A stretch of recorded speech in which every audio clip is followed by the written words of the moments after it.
Okay. I'm getting off of this conversation. Good morning, everyone. This is Robert Schmid, also known as Mr. IoT, or my official title is Chief IoT Technologist, and I'm here today with Rachel Moorman on Coffee with Mr. IoT. Rachel. Robert, what's going on? What's going on? What are we doing here? There's something missing. What is missing? Our guest, Robert. Where is our guest? I don't know. I'm just, we had him on a minute ago. I'm going to send him the link again, and hopefully he tries to join again. All right. So for those who are patiently waiting by, give us a few minutes. With all things innovative tech, there's always a chance for a hiccup or two. And I think this morning is the perfect example of that. But alas, exactly, our Chief Technologist Officer going to figure it all out for us. Yeah, well, I don't want to do advertising here, but can I just say that I'm using this with my mom? I don't know if I ever told you that, but I gave my mom a Chromebook because I couldn't really deal with all the updates. She lives in Austria. Mm-hmm. She is so cute. I was just like the funniest thing, right? I give her the Chromebook, and she totally rejects me. She's like, no, I don't want this. I don't want to do this. And she sits there, and she enters the password and says it doesn't work. And I said, well, you need to hit enter. And she hits the space bar instead. And I knew I was ahead for a bit of a journey.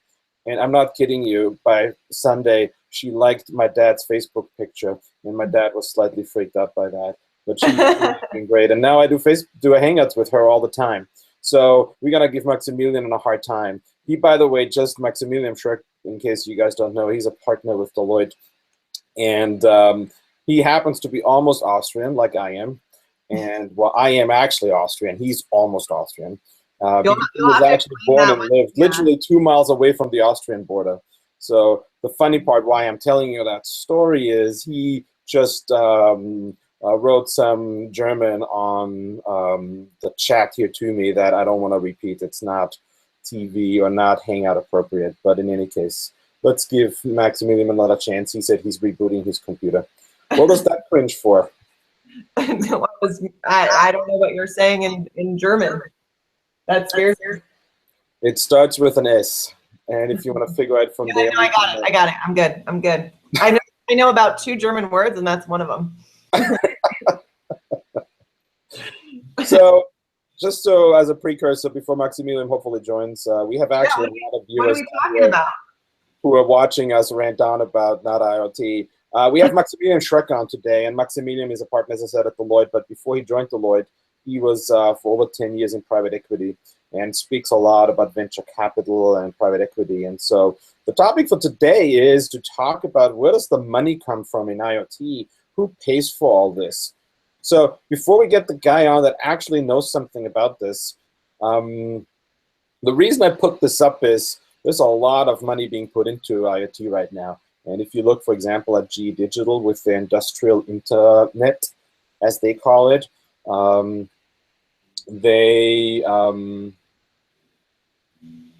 they put a lot of money in, but there's also a lot of venture capital money being put in. So what do you think, Rachel? Where does the money all come from? I think it comes from different parts of the business. So, I mean, it's never, generally what we're seeing is it's never initiated from the IT groups. It's IT enabling business capabilities. So I'm sure he'll talk about how those different business groups are understanding technology so that they can ask for it, because that's kind of the confusing place I see the juxtaposition of the two. And I think it's those big thinkers, right? It's the guys that want to accomplish something different in a new way, and they're willing to invest. And the key word I think is invest, because a lot of this is new technology. So value realization comes with a little bit of investment cost. What do you think?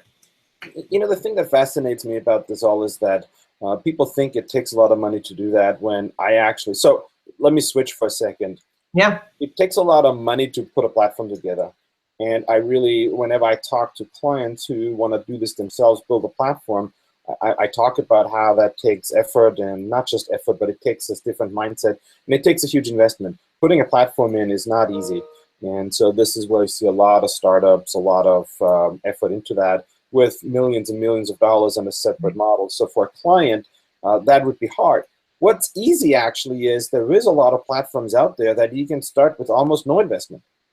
You know, take an Amazon, take a Google. All of those, they're all load-based, and so you can actually build with them at a very low investment cost. And the other thing that is very amazing to me is how you can start and finish a pilot in weeks and months rather than in years.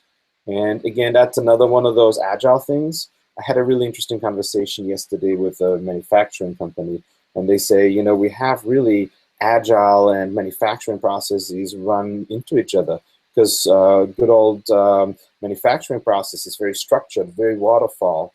Much of the software development, and that's what we do in IoT, is very agile, 2-week iterations, and you know, you can do a lot with that. So, point being, after my long rant, if you want to start a pilot, you can do that with a low investment, not very much investment.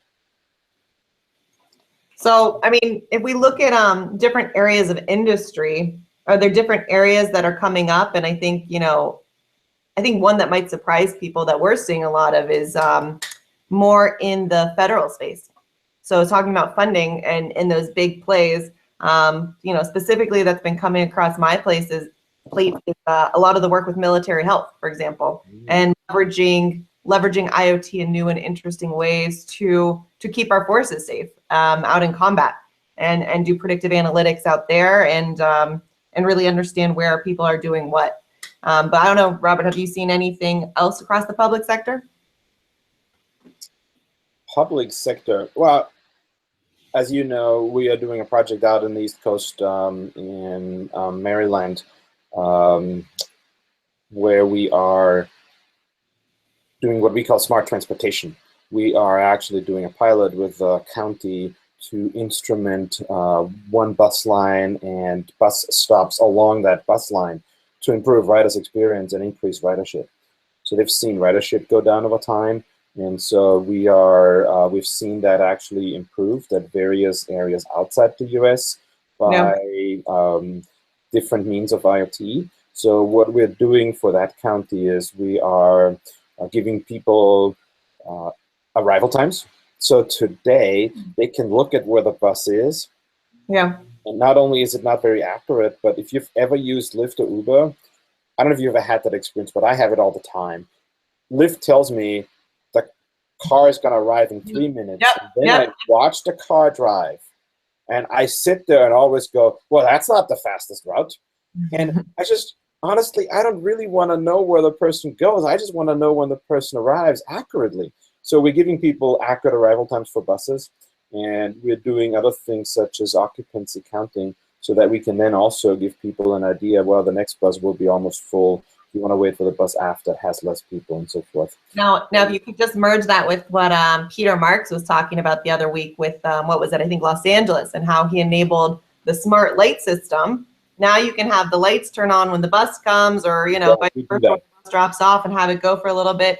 And you can now integrate all sorts of smart things across your city. So I think that's oh my God! So, browser Maximilian, let's just get that out of the way. Yeah, I'm not going to make any commentary on Microsoft environments right now. So yes, it was, I said you used the German word that starts with S, and I wasn't comfortable. Yeah, we keep that between us, Robert. So, well, Maximilian, welcome. For the ones who are just joining us, we are doing Coffee with Mr. IoT, and you got with us today Maximilian Schroeck. Maximilian, thank you for joining us. We, in the meantime, riffed about different things that came up, and we talked about smart buses and so forth. But what we wanted to do is come back to you and talk to you, because one of the things I started out by saying, where does all the money come from in IoT? And the thing that fascinates me is it's really inexpensive to do an IoT, to start an IoT pilot. You can, any platform out there, many of them, you don't really need to make a big investment. You can just do it load-based and really start up. Much of the equipment isn't as expensive. But to build a platform and to do the software it's built on, that takes a lot of effort and takes a lot of investment. So curious to hear from you, who is pumping money into IoT, why, What's the difference? Talk to us about VCs versus the GEs of the world. I know you have some personal work out there, so just talk a little bit about that. No, I'd be happy to, and thanks for having me join here. So VC, it's an interesting phenomenon. I look at the VC environment, as one in transition. The early VC investments actually went primarily to the consumer side, to the edge side, to variable devices, and so forth. And what I see increasingly is that a lot of the money, also driven by corporate venture capital, is going towards the industrial internet, towards the network, towards security, towards analytics. So the initial focus on convenience, as I would call it, is making room for a focus on productivity, security, complete connectedness, as well as effectively harvesting the benefit of that ubiquitous connectivity, i.e. drawing information out, drawing data out, monetizing that data. So there's a transition from more consumer-oriented devices at the edge, for the most part, to more complete system and solution stacks, which are being deployed in an industrial environment. And so, if you follow the money, that's pretty much what's happening as well, from the early days of a Nest to general variables to where the money is going now.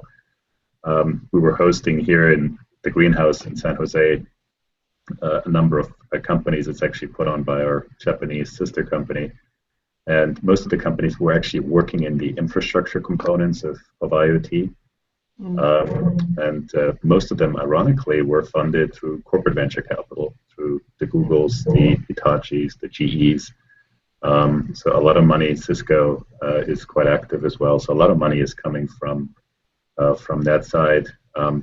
And more than the money, the corporates are realizing that they need to form and build ecosystems through partnerships, creating capital efficiency for those startups, because penetrating the industrial internet is a completely different ball of wax than is, establishing a footprint on the consumer side.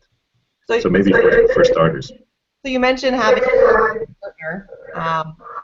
We have a little bit of an So you mentioned having a new partner kind of brought in to help integrate across the ecosystem.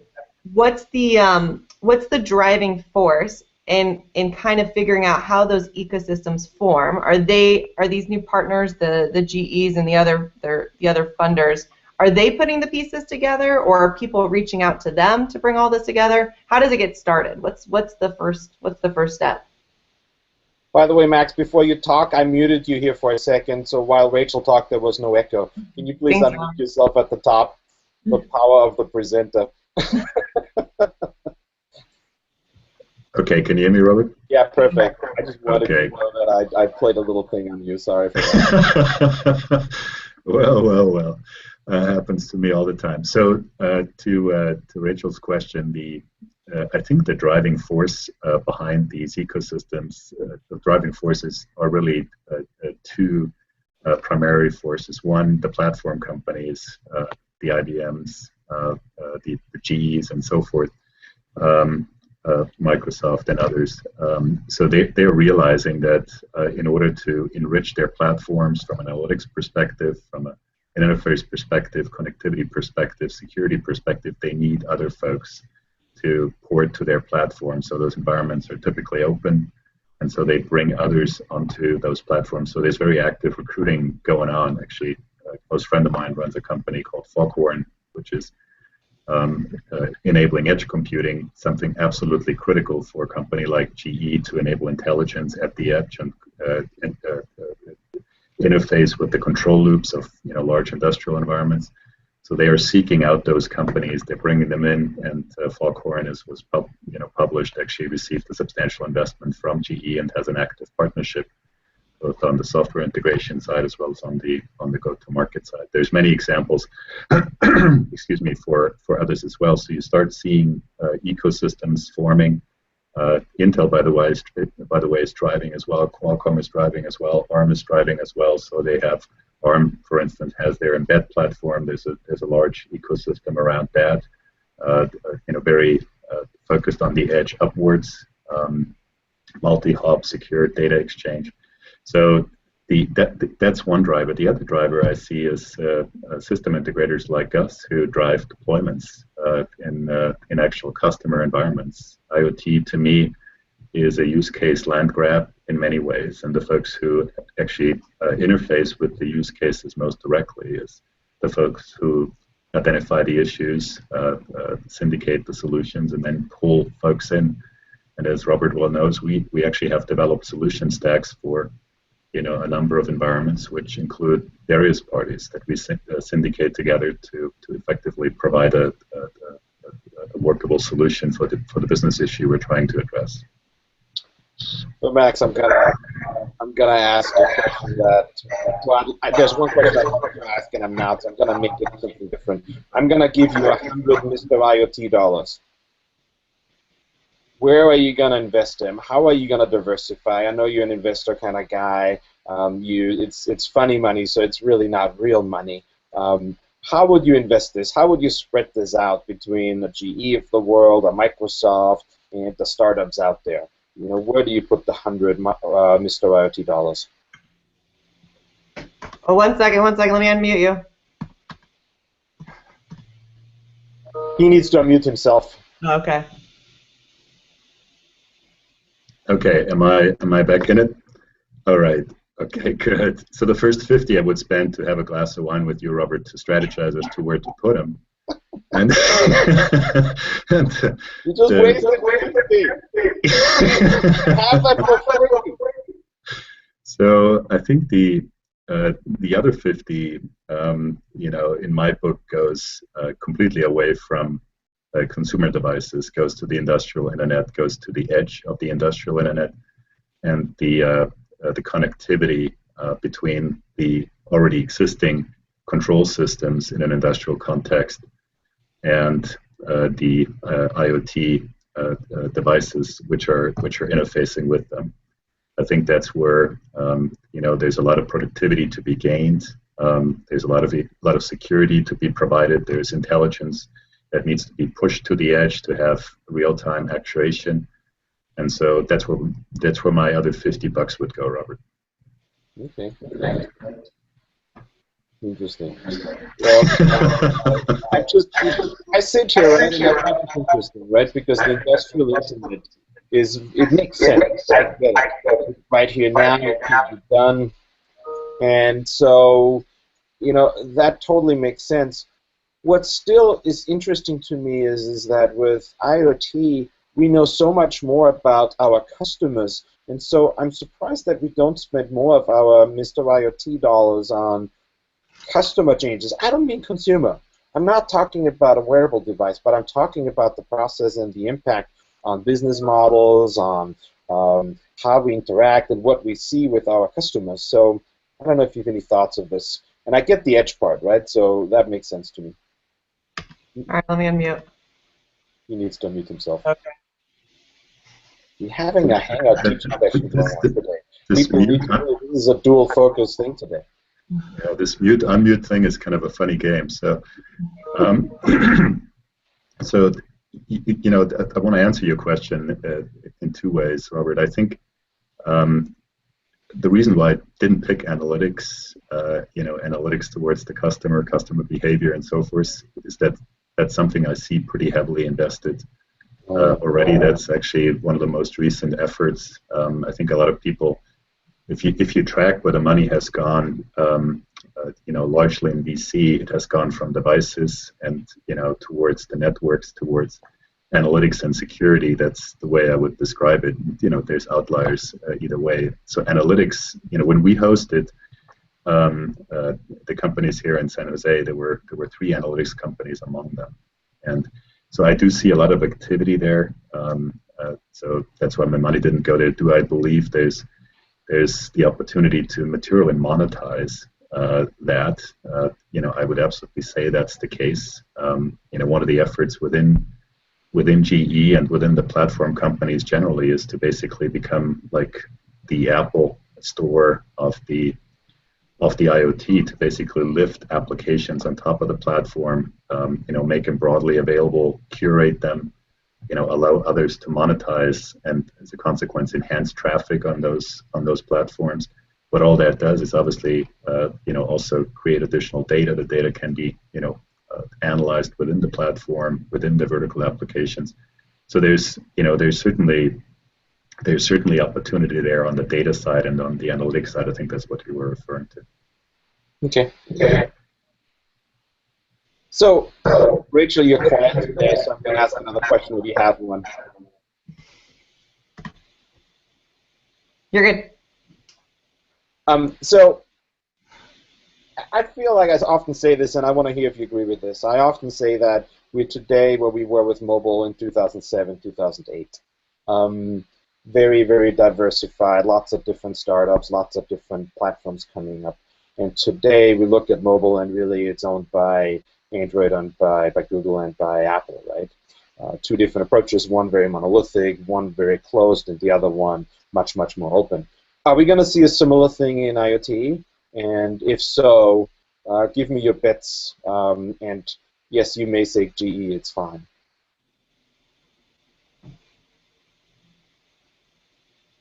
Okay, I think I unmuted myself again. Rachel, did you want to say something? Yeah. Okay, we're good. Yeah, so there's I think there will be a number of winning platforms, and I think there will be a number of winning players. I also do believe that it will be an environment where companies like an IBM and a GE will ultimately collaborate. They're forming or have competing platforms right now. I mean, there's other companies coming into the space as we speak. They all have different experiences and strengths, so I don't think there will be, there will be some platform competition, I think, but ultimately people will focus on what they do best. I think GE will focus on interfacing with the industrial control loops. IBM will focus on heavy-duty analytics. VMware will help, with device virtualization. And so I think folks will come at this, based on their strength, and I think they will syndicate solutions increasingly, based on that. So, on the industrial internet side, it's very hard to argue that, with $3 trillion in assets deployed across the world, GE has a footprint which, is close to unmatched. It's also hard to argue that they're ahead of some of their competitors at the moment in terms of propagating a platform. So I think they will be a force to be reckoned with. There's more generic functionality that can be brought in from others, like an Amazon, and I think they will syndicate, and it's already happening. I mean, GE is running on AWS as we speak. There's partnership outreach. What's that? Salesforce.com has a promoted, so. Yeah, so I think we'll all find their, we'll all find their space, and I think there's a huge opportunity for us to, I referred to that earlier, to kind of integrate those solution stacks together, bring folks together that have defined strength. So I think it will be an environment where there's not just one company pushing a complete vertical solution. I think there will be multiple companies working within the solution stacks, and syndicating capabilities. The environments are largely open, as Robert well knows.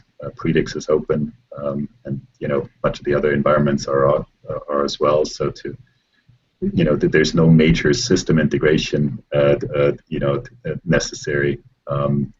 So I think it's going to be kind of a frenemies type of environment. So I know I'm kind of dancing around the real answer here, but I think there's going to be multiple players who will win out. What do you do personally? Sorry, I didn't catch the question, Robert. When I go you out in, I think Benlong, right?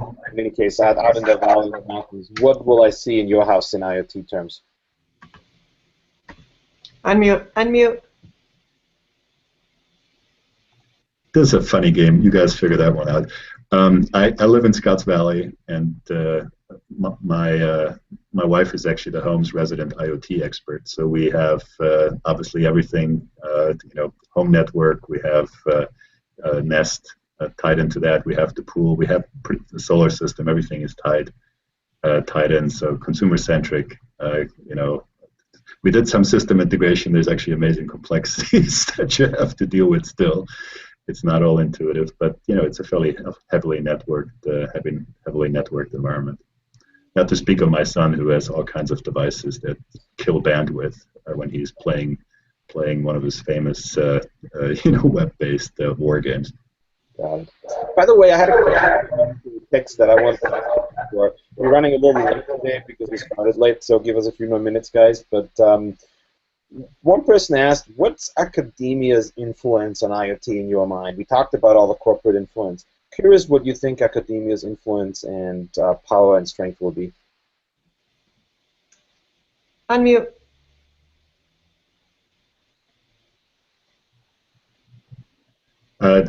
So I'm not sure I can give you a great answer here. My level of exposure there is not that not that pronounced. I do think that the environments at academia are absorbing IoT. Already the folks that are coming out of engineering schools or do know how to leverage IoT, leverage the system. So there will be a role to be played. I'm not sure I have a great answer on that question, Robert, because the exposure there is not that pronounced.